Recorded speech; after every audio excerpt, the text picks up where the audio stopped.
Hey everyone, this is David. Welcome back behind the velvet rope. Let's just get right into it today because we are joined by the one, the only Mr. Todd Bridges. How are you doing today?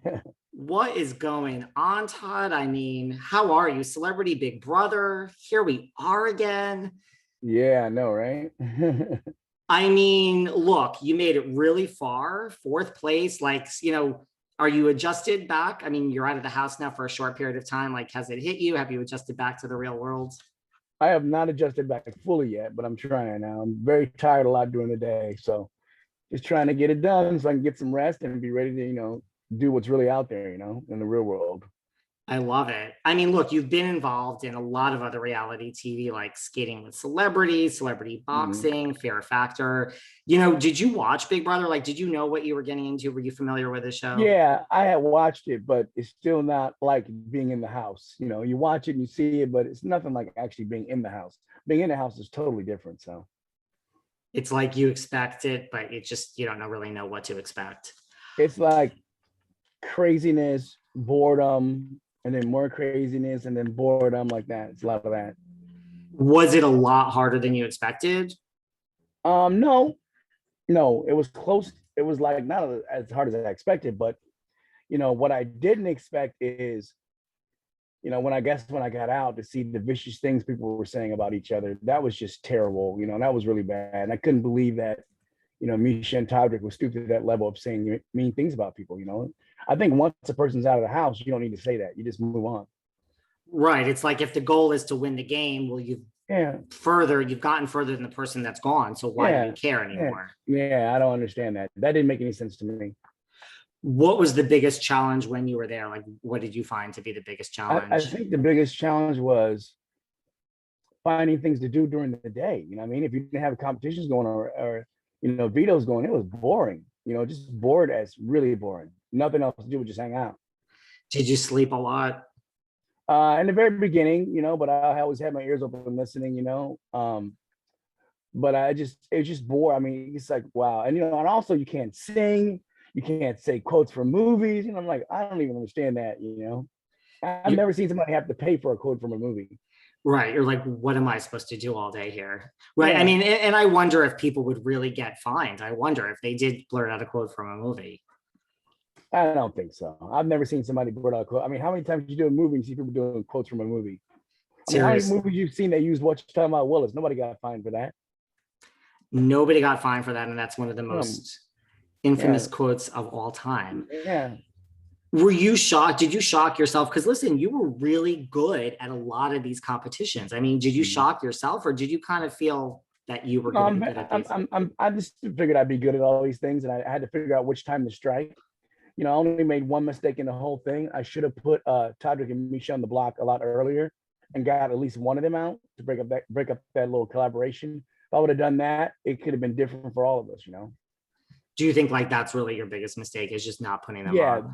that's my biggest thing. Letting Misha convince me not to do it. I should have never done that. I'll tell you, I'll never let somebody like that convince me to anything again. Seriously. uh, What about how much do you give weight to, this whole, like, to me, the biggest mistake of the game was the whole Carson thing. Like when Carson had the chance, I mean, to turn on Shayna. yeah, when he turned on Shayna, that was a mistake, but it was driven from lies and manipulation. And it's okay, like, if the truth is to it, but it was lies and manipulation. And, that was part of Carson's team. It sucked that he got rid of her. And just like when I had my HOH, if I just would have got rid of, put Misha and Tyler on the block, I could have got rid of at least one of them and kept, if I hadn't put Carson on the block, I could have kept him. I could have started working with Carson to put Misha and Todrick on there, and then we could have voted one of them out and broke up that little duel. Do you think if you were in the finals against, like, who do you think you could have won against? I could have beat Tasha. I think I could have beat Misha too. I think I could have beat both of them. You think you could have beat both With of them? Todrick and Misha. Oh yeah, definitely. Going into this, did you know who anyone was that you were in the house with? Like, did you know who any of these I people didn't. I were? didn't know who was in there before I got in, so I didn't know any of that. But when I went there, I did recognize Lamar, and unfortunately, I recognized Misha. Just those two. Yeah.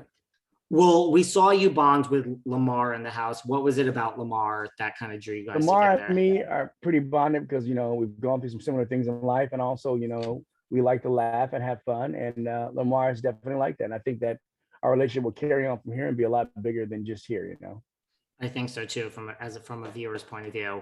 What about from a game point of view? Did you ever say, like you had Todrick as a super fan, you had these other super fans, Shayna. Did you ever look? Lamar is one of the more clueless people who's played the game. I mean, no shade to him. Did you ever think from a game point of view, like, wait, I'm kind of aligning with someone that's not maybe Well, the best no, person? I mean, having Lamar on your side still would have been a good thing because you get that vote. You got the vote. You know what I mean? You get the vote.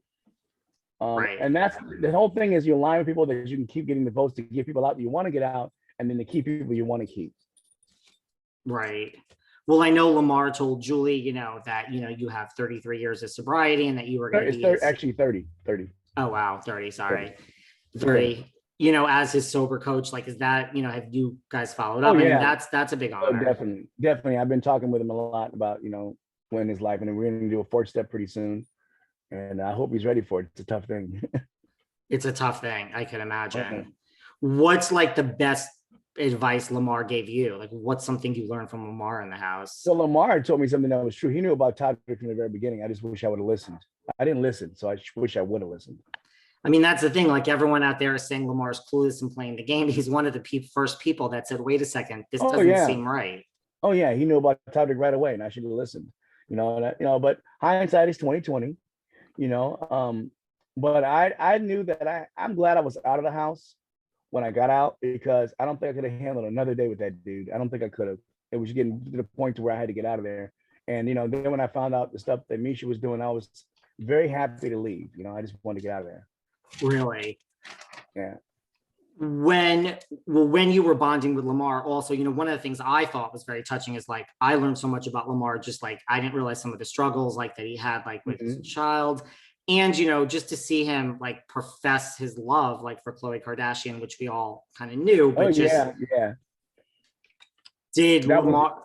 Yeah. Go ahead. I'm sorry. Well, I was gonna say, did you guys have like a lot of late night talks? Like, did he open up to you about that? Oh yeah, but thank God they weren't recorded. We kind of knew ways to keep things from being recorded. Why do you think if it was recorded, it would become something that it shouldn't? Oh yeah, man. If you're kidding me, if you everything's recorded, so you say the wrong thing, they're still gonna put it out, especially on the live feeds. Totally. Was there a piece of advice you gave him, like relationship advice, like about Khloe, or? I don't know. I may not be that good at a relationship too. I'm single right now, so I don't know. You guys can be each other's wingman. Yeah, exactly. Have you ever watched the Kardashians? Like, do you watch reality TV? Nah, I never watch. I don't watch very much reality TV. I would have said that, but that's what I thought. Like, when you were leaving and you said Todrick was the best game player, and then you get home and you watch all of this and you really kind of figure it out. I mean, listen, we've seen you crown the winner. We've seen everyone crown the winner, but you seem to really listen. Do you know that your eye rolls are now a meme? Like, you understand this has become a thing? That's what I heard. The eye rolls are like, somebody said, I did read someone said it's America's eye roll. When someone says some stuff, they're lying, they're going to use that meme as the eye roll meme.